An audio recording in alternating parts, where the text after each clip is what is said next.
two suspects have just appeared before this magistrate court here in Lusikisiki.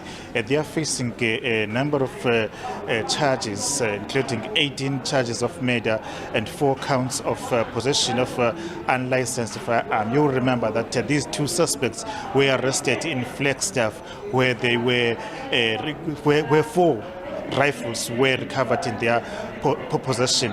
Then an application was made for them to be included to other 4 suspects that were arrested in connection with the brutal killing of 18 people at Ngobozana village. Today, they have indicated to apply for bail application and also applied for the legal representation from government. But now I'm joined by a spokesperson for the families that lost a number of people in that massacre, Mr. David King. David, this is another court appearance of 2 suspects that are alleged to be linked to this gruesome crime.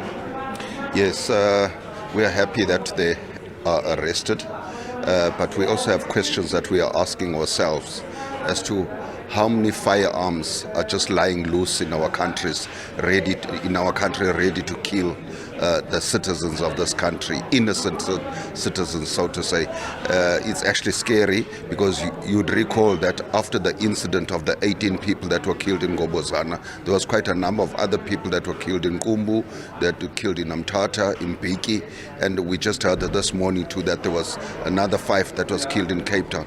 Then you ask yourself as to what has this country turned into, because now every day we are almost hearing of people, big numbers of people that have been killed, and we are just wondering as to where do these firearms come from, where are they kept, why can't the police find them in order to save the country. We heard from the court that they would be applying for bail on the 29th of October, and then they will be utilizing the services of legal aid. What is your view on that?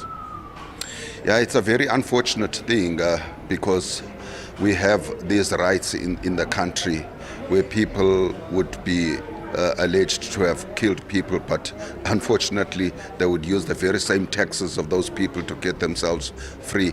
We are totally against bail. We don't see the reason why they would be given bail for such gruesome acts and charges that have been charged with. So we are totally against bail, and we just wish that the law is on our side on the day of the bail.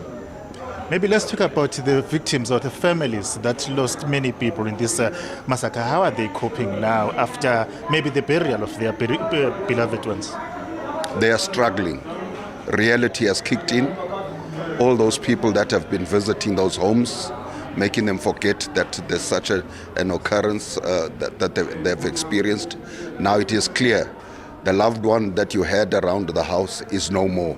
For instance, in the case of my sister-in-law, my brother's wife, it is clear now that Ruth is no more, because she used to be left at home with Ruth, but now she is left at home during the course of the day alone.